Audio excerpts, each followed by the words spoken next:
Well, most of us after the game are relaxing, or in my case, weeping in the bar. These people have to bugger about doing admin and taking money, and in the case of one particular individual, selling raffle tickets, even though your ticket never ever goes on.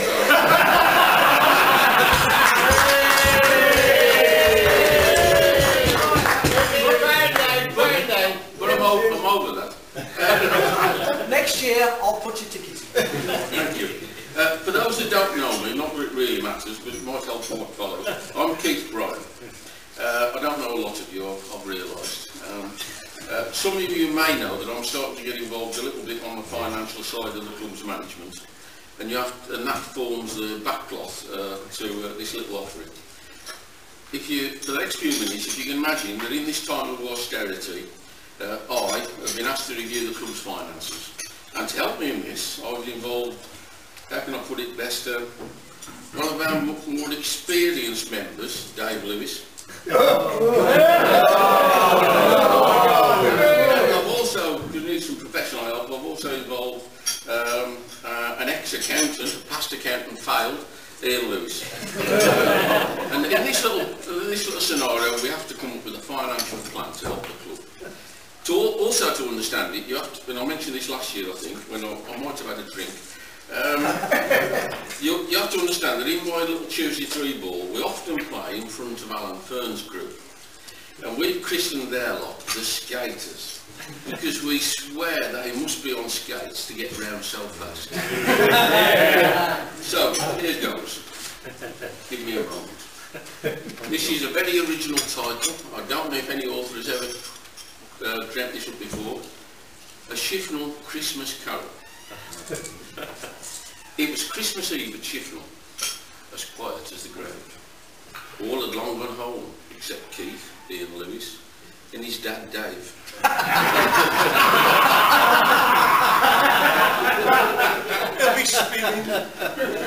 They worked by the light of a candle, a faint and eerie glow. They had no choice, the power was off, to keep the cost down low. The cold was cruel enough to test the hardiest brass monkey, but turn the heat on, they dare not. The club hadn't got the money. Sad to say that though they worked deep into the night, compared to their joint IQ, the candle was more bright. For God's sake, Keith, said Dave, his nose now nicely blue, we couldn't save as much as we can. What else can we do?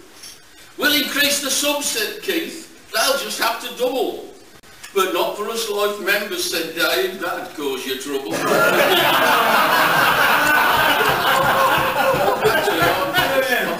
think double nothing is... Never mind.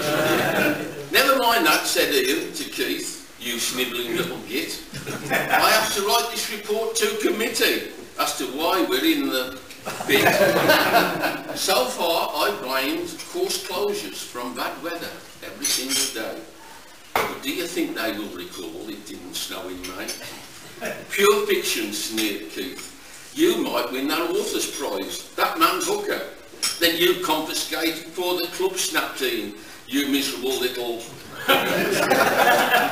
So on and on they worked, growing increasingly more tired, until they heard a haunting, ghostly sound coming from outside.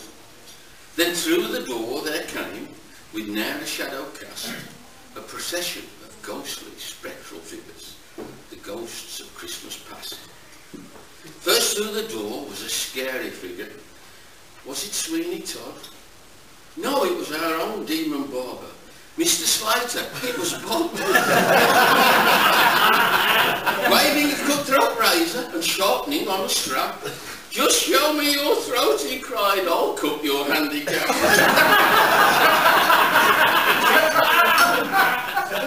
Keith shuddered and instinctively put his hands to cover his neck, but next came a vision to make him more of a nervous wreck. It was a team of fast, silent golfers, no sound were they making. It was Alan's four-ball, famous for golf while speed skating. Alan said, better course utilisation is what you need.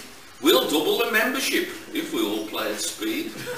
My group knows how to get you round at faster rates. You can pack away your golf shoes.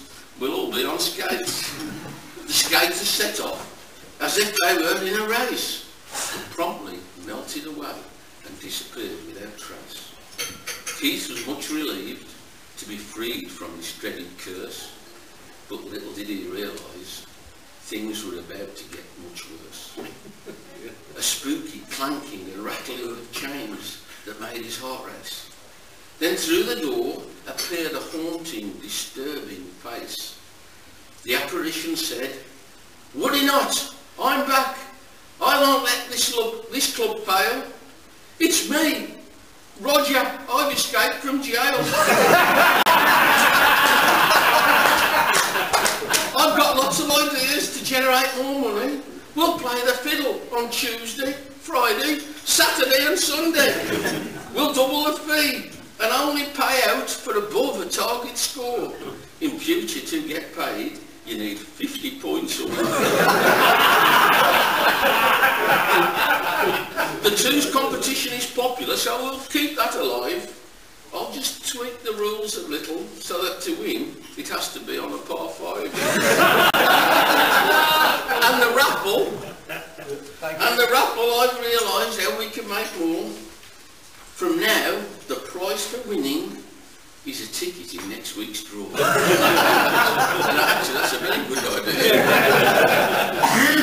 All that had gone before was bad and had offered Keith no succour, but this was a step too far.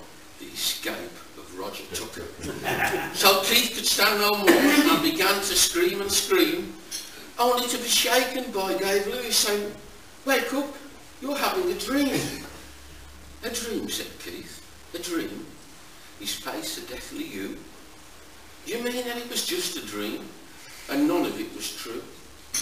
I saw and heard some awful things that made me moan and mutter, but thank God that in the real world there is no Roger Tucker."